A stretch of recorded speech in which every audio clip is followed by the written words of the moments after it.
Good evening. Welcome to Sahitya Academy's Webline Literature Series. And in this series, we have scheduled full-length webinars, standalone lectures, poetry recitations, story readings, discussions, and much more in all the 24 languages. And today's program is in English, and we are going to discuss Indianness of Indian literature. And to discuss this, we have a very distinguished panel. Before going into the program, I request all the viewers on YouTube and Facebook to leave your comments. A couple of days later, we will pull all your queries to the panelists and we'll circulate it among them. And we will get back to you. But please leave your either a Twitter handle or Facebook profile link or your email ID so that we can easily get back to you. And they need not clog the comments column.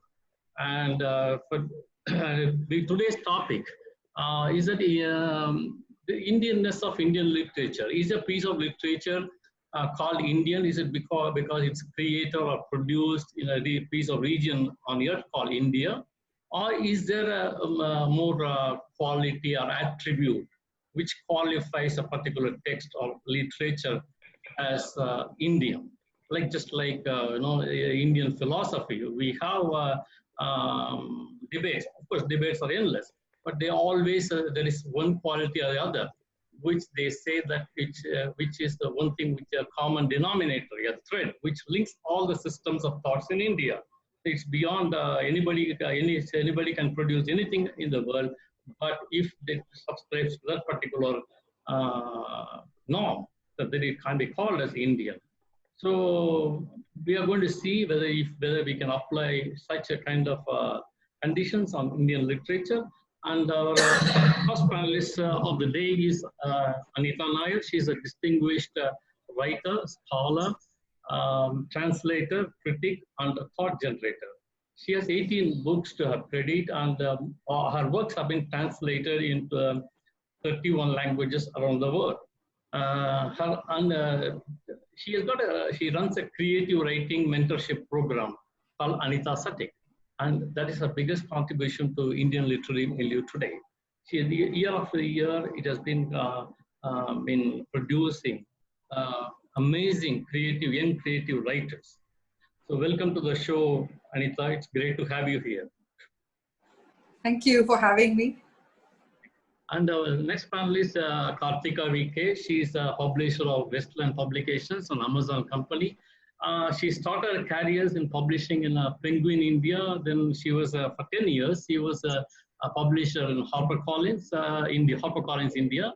She has published several award-winning and best-selling writers in English and in translation from Indian languages, including the two other panelists. She has published them also. And Karthika, thanks for accepting our invite. Okay, great to have you here. It's our pleasure always. Good to be here. Yeah. Our third panelist of the day is Devapriya, and she's an author, translator, and academician. And she has 5 books of credit. And her most recent work, Friends from College, was serialized in the Telegraph for 42 weeks. She teaches writing at Ashoka University. Welcome to the show, Devapriya. I'm sorry that you can't see me. Yeah, that's fine. But I'm here. Yeah, thank you. But I'm here. Thank you. So we'll start with Anita. Anita, that we have 2 perceptions, which are extreme end of the spectrum. One is that, let me start with the quote attributed to Sarvepalli Radhakrishnan, that Indian literature is one, but written in many languages. That is, we have many subscribers to that view. And on the other hand, we have perceptions which have not been crystallized yet into schools of thought. We have Tamil literature or Hindi literature, Bangla literature, Malayalam literature, Marathi literature, and so on. There can be nothing called as Indian literature. So how do we reconcile this? So to begin with, I do think that there is a valid point that Sarvepalli Radhakrishnan made about Indian literature is one. It's just written in different languages. Because if you look at it, whether you read literature written in Malayalam or whether it's written in Hindi or in Bengali or Gujarati, it doesn't matter from where. Some of the things that we talk about are essentially the same. It's probably the language that's different, the idiom that is different, the cultural specifics that are probably different. But where these cultural specifics draw their inspiration from or where they are drawn out of from remain the same. So in my opinion, in my very humble opinion, it really is one. And it doesn't even when you write in English, for instance, I mean, that's one thing that's always, you know, thrown at writers writing in English in India, that your writing is very far removed from the reality that India is or was. And yes, probably there was a time when there was a lot of writing that emerged only from urban India and was set within urban India. So in that sense, there was a divide, but not anymore. And especially now with so many translations also appearing in English, there's a kind of seamless crossover. And so I do believe that Indian literature is one. Okay. So we'll get back to you. And Karthika, just to, just to take it further, what she's telling, but how do we, like, for example, yeah, okay, that's one point of view. But when we have, of course, we always knew that Indian literature is very diverse and also very rich. And we have something like, how do we classify or fit in something like Konkani literature? It's written, it's not region-based or language-based literature. In Kerala, it's written in Malayalam. Little up north, it is being practiced as oral tradition in Tamil Nadu. Further north, it is written in Kannada. And further north, people practice this Konkani literature in Devanagari. And there are instances it's been produced in Portuguese and whatnot. I mean, at least 5-6 languages is written. And how do we fit something like Konkani literature into our milieu? So I think those words of yours, our milieu, is probably the point of it all. Because on the one hand, yes, like Anita says, there is something which we have all broadly agreed. There is a consensus that this is broadly what Indian is. It stems from the fact that they are produced in languages that are spoken and written within the Indian boundaries of the state, so-called. So they are Indian. They're often written by people with Indian citizenship and passports. So that's a very clear way of saying, yes, this is written by an Indian. But I think what makes it complicated is the fact that this Indian itself comes out of so many kinds of definitions and places that very often lots of things that should be considered Indian don't get to be Indian. We often think about certain mainstream languages. Like you said, there are things that are produced in oral languages or languages which don't have a script, or they have never kind of been considered majority languages. So all of these become lower down in that priority of Indianness. Today morning, a writer friend I work with was writing about something else, and he said, jesting, he was joking in some other context, and he said, India itself and Indianness is such a bourgeois, savarna, gendered construct that what is this thing called Indianness? It's not one. So I agree with that. I think it's impossibly large, it's impossibly diverse, but that is the beauty of it as well. And the more we can bring into that idea of Indianness, the richer we are. So we just have to keep pulling things in and not worry about what fits. What does not fit on the surface of it is as Indian as something that seems to be the perfect form and context to be called Indian. Thank you. So, Devapriya, that okay. Now we have you heard what Anita said, yes, and Karthika said. Now, yes, just a little bit further. There are perception. There are people who think that, for example, something called Northeast literature. They oppose. They fight. There is nothing called Northeast literature because there is neither region nor language called Northeast. And they say everything, culture, languages, everything is different in those 7 states. It's a linguistic hotspot. Hundreds of languages are there, hundreds of cultures are there. And I mean, again, what we're taking from what Karthika just referred to, what is it to be an Indian? I mean, that's again that Right. going back there. So, I mean, oh yeah, you just please go ahead. Right. So I agree strangely with both Anita and Karthika, what they're saying. And I wanted to share two things. One is an anecdote, which we'll come to.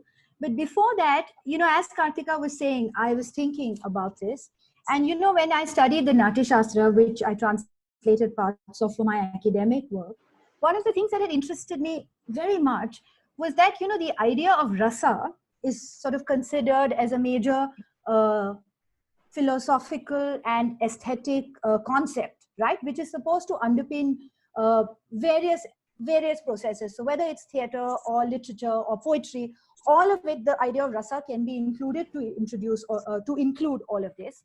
However, why I found one particular chapter of the Natya Shastra very interesting, it's chapter 14, is that in that the entire chapter is about various performative practices of different parts of the subcontinent, right? So at that time we don't say India, but the areas of the subcontinent, different kingdoms and so on, are specifically named. And it is said that various performance traditions of each of these places are necessary for, because it's a handbook, right? It's a compendium for a director, let's say, or for an actor. So the Natya Shastra as such is basically recommending that all of it is different. It needs to be studied because it's different, but it's all sort of part of the same aesthetic arc that a text of this sort is trying to describe, right? I found this very interesting because to me, that seemed to be the idea of India that was interesting, you know, that it is, to take Karthika's point on, I think that Indian literature is that because it is simultaneously many. It is simultaneously both local as well as the broader, whatever we may think of as Indian, you know, in a larger context. So the manyness to me would stand for if there's this one thing that would distinguish Indian literature from any other, I would say that the fact of many, because I think anybody producing Indian literature, so whether it's the person who holds an Indian citizenship or writes about India while in exile in another country, or is not Indian by birth but lives in India and produces writing in India, all of them would be simultaneously many things, right? They would speak more than one language. They would write, so even if they're writing in one language, there are other languages whispering below that, or dialects, or, you know, other vernaculars, other native tongues, and all of it together. So it seems to me that the idea of many is what to me would be an Indian literature. I don't know, I've kind of rambled a bit. I think I've Okay. Yeah. Okay, so you, I mean, Anita, that what, like, you know, what Devapriya is telling, it's this kind of many. Maybe the thing is there are people who argue that it is Indianness, when we refer to it, it's probably some kind of a Catholicity, which people, I mean, I don't know, they seem to just presume. That leads to a lot of more philosophical questions. I mean, what it is and all that. Again, it depends on which side of the spectrum you are, right or left. But essentially, that, you know, that it's a very interesting point. Something which is not being garnered that kind of attention which it should have. For example, what I'm referring to is a couple of things, but one important thing I'm referring to now is Urdu literature. See, if you look, I mean, people, I mean, often tend to assume that Urdu literature is religious literature, but it's predominantly secular. And also, the Urdu literature is pan-Indian. If there is one literature which is pan-Indian, it is practiced in every piece of region of India. And this Urdu literature, in the sense that, you know, the Urdu folk literature, how many people have published either in Urdu or in English, in any translation. That is something which is not, I mean, I don't know. So, sorry, Anita, please go ahead. No, so, I mean, taking a cue from you, I would imagine that if I were to take, I mean, for me, how I define what I know is a piece of writing that has emerged from India. It doesn't matter which region, which language. If I were to take a novel, for instance, like Chemin, for instance, you know, which is set in a very small region of Kerala. It's not even all Kerala. It's just Alappuzha. That's the place where it's set. So if I were to take that story located, say, in Gujarat, or say in Odisha, or in Bengal, any coastal area, I think in many ways, the way the story emerges would be pretty much the same. So that for me is the unifying element, really. The beliefs in many, and the belief system that is existing in India. And here it's above religion.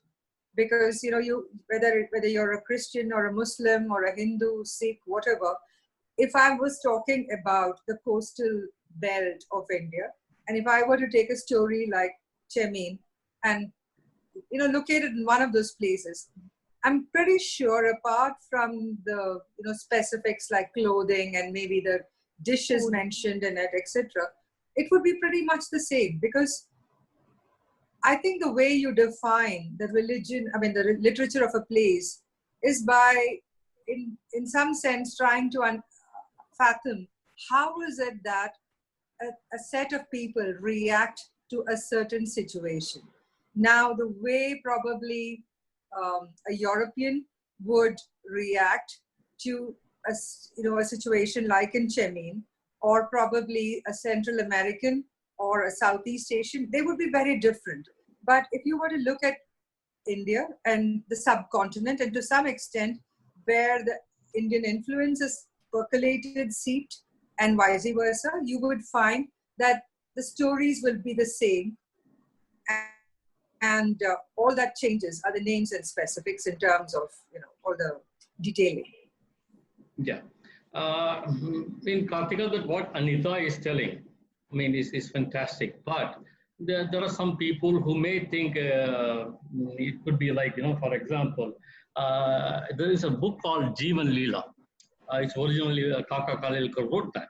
It's a, you know, after it was kind of eye-opener when I read that in Tamil translation when I was 15. So, but it was amazing. Then I started realizing, like, go from north to south. There is one reference there every 150 kilometers or so in India. The smell of land, taste of water, the cuisine, everything, costumes, language, everything changes. That's true. I mean, then in that case, you know, what is it that, you know, what is it that leads to kind of, you know, what that immediate awareness or understanding that Chemin, which a Kashmiri can relate to, or kind of a work of Rabindranath Tagore can be related easily by Gujarati. I mean, what is it that kind of, you know, again, we are coming back, sorry, but we are coming back to what you're referring to as Indianness. I think we're not yet settled yet. I think it's an age-long debate. So we can't settle it in just 30, 41 hours. So, yeah. Yeah. Now, I was thinking as Anita was talking that I love Chemin, and Anita's translation of it is brilliant. And it gave me a whole new Chemin, because one of the things she does is, sorry, Anita, I'm talking about you as if you're not here. So, but it's the use of an American sort of vocabulary and intonation she brought into the speech of one of the characters. And that was not something that anyone would have expected, but it did what it had to do, which is to locate a difference within the communities and the way they spoke and so on. And in that sense, what Anita is saying is about literature per se. I mean, if you are looking at a great text, then I think those emotions, that sensibility, you can move it to any other place anywhere. It could be located in a small town in suburb or a suburban American sort of neighborhood, and a romance like that might work out in the way it did in Chemin, except, as she said, the locations, the specificities, everything else might be different. So perhaps it's not just about Indian literature, but literature itself that allows that sort of movement and relocation to take place. But I also think there's another way we ordinarily come at this idea of Indianness, and that is from the way it is looked at from the outside. I say this as someone who's worked in publishing and as an editor for a long time. I see that a lot of people outside India, agents, writers, publishers, they look at a text and they'll say, oh, this is not Indian enough, and therefore it doesn't work for our readers. Or, oh, this is the Indian book we were looking for.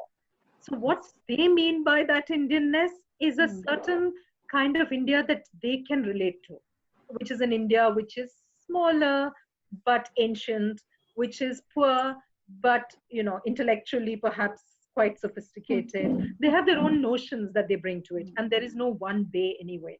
The agent in France might speak differently from somebody in the UK. Somebody in Japan trying to acquire an Indian book may look at spirituality or business rather than fiction to say what is Indian. But they do come at us and tell us this is Indian and this is why something does what it does to them as a text. And I think for very long, we as people who produce and work with literature also fell into that idiom. Okay. There have been a lot of books written where people thought this is Indian and this is what everybody wants is Indian, so I will write like that. So I know that that conversation is also intrinsic to our definition of what Indianness is. What we are or seem to be or try to be, and what we are seen to be ends up defining each other in many ways. Okay. The two things, both you, Anita and Karthika, but you know what, Anita, just, you know, I remember that two things, what Karthika said, it just reminds me of. One is that what Mr. Tabishkar wrote to you, that please, when you talk about Indianness of Indian literature, tomorrow you please mention Rudyard Kipling. So yeah, I know where he is getting to, and also that maybe what Karthika says also reminds me of Roland Barthes, a French thinker, and he said literature is like a question without answer.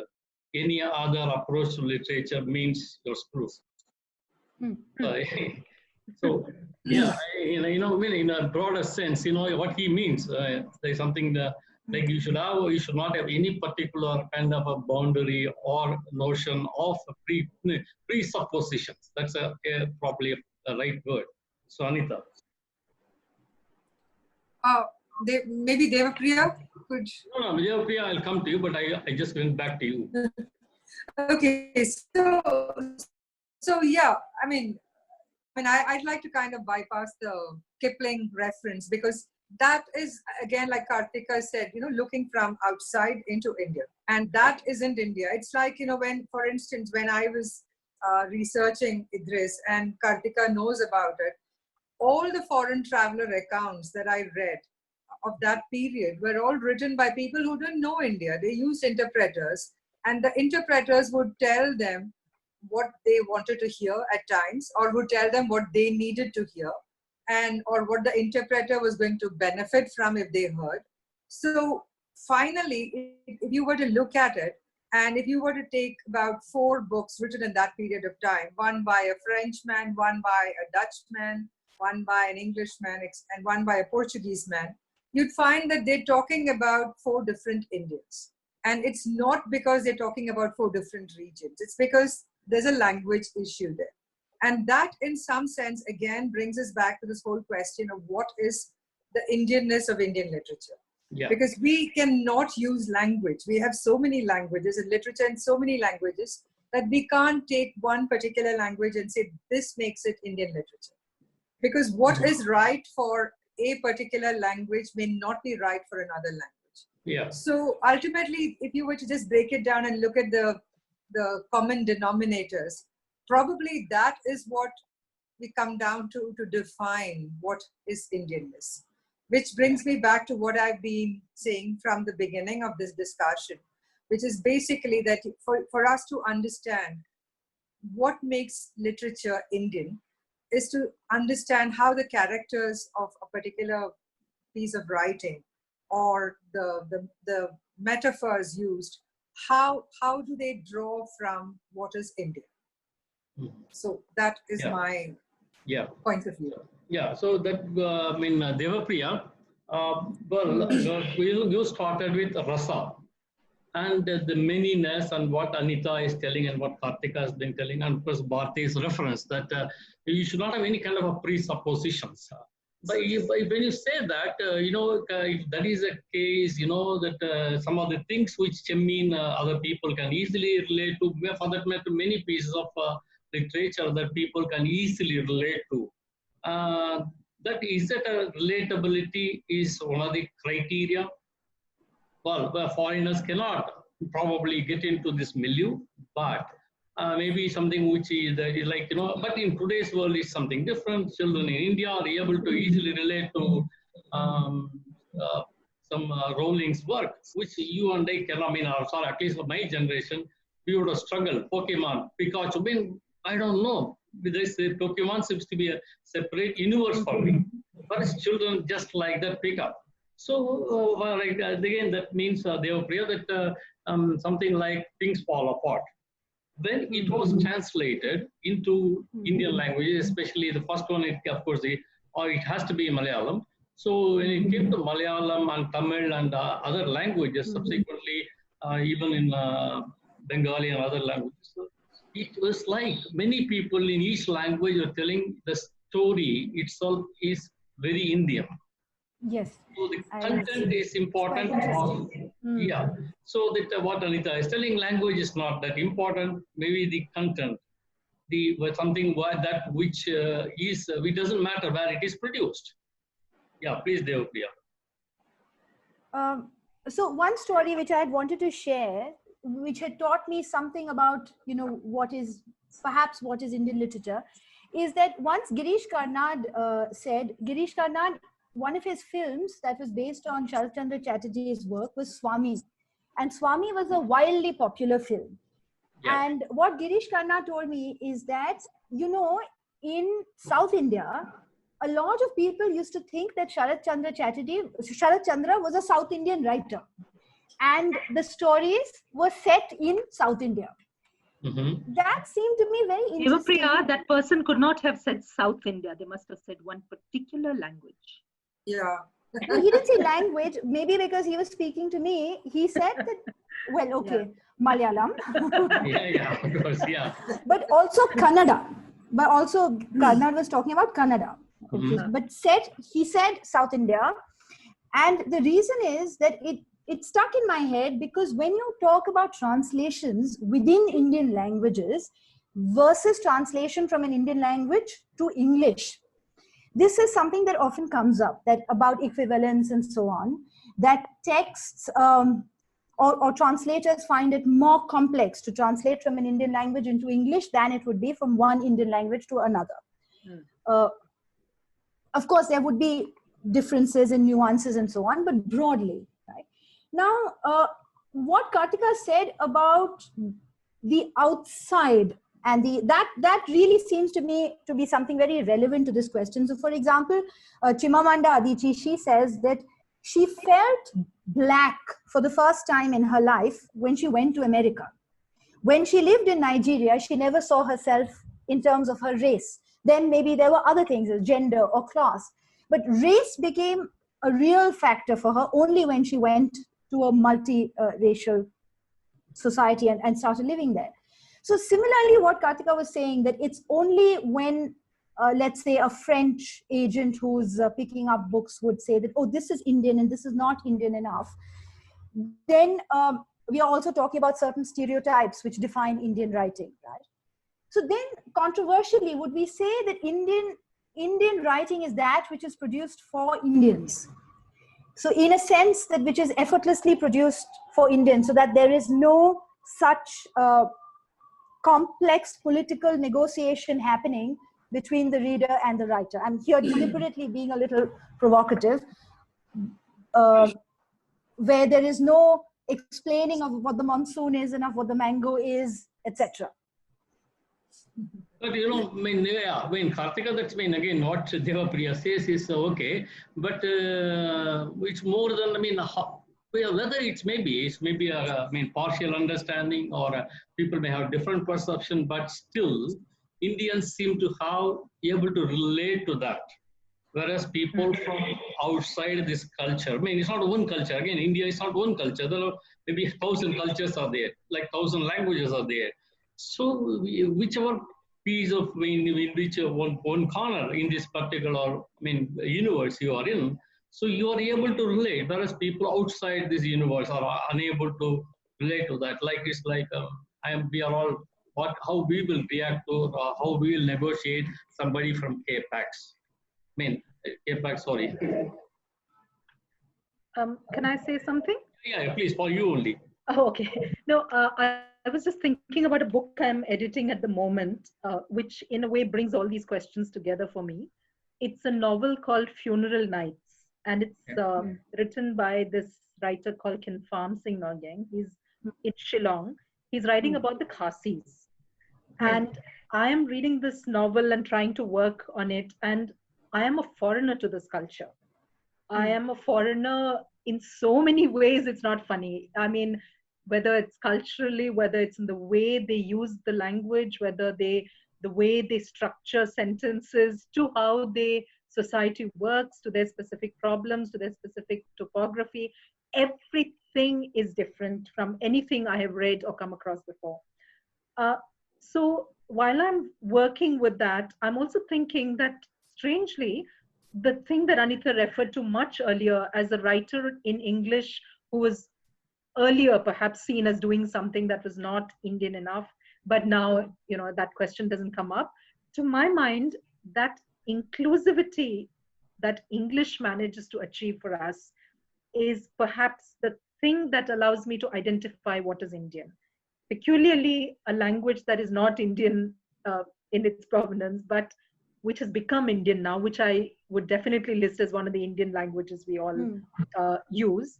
In that language, all of these things become accessible. The Khasi experiences, the Malayalam world, the Sharat Chandra world, all of these come to me through a language which changes these experiences, nevertheless manages to communicate a lot of it to me in the way the author intended or did not. I don't know, maybe as the translators intended, but there's a very vigorous, rigorous process of translation that is going on amongst all these languages and through English. For the longest time, I felt apologetic about this English language. I felt that there was something wrong with the fact that we needed English to, you know, get this process going. There was enough criticism about how English was seen to be on top of the hierarchy.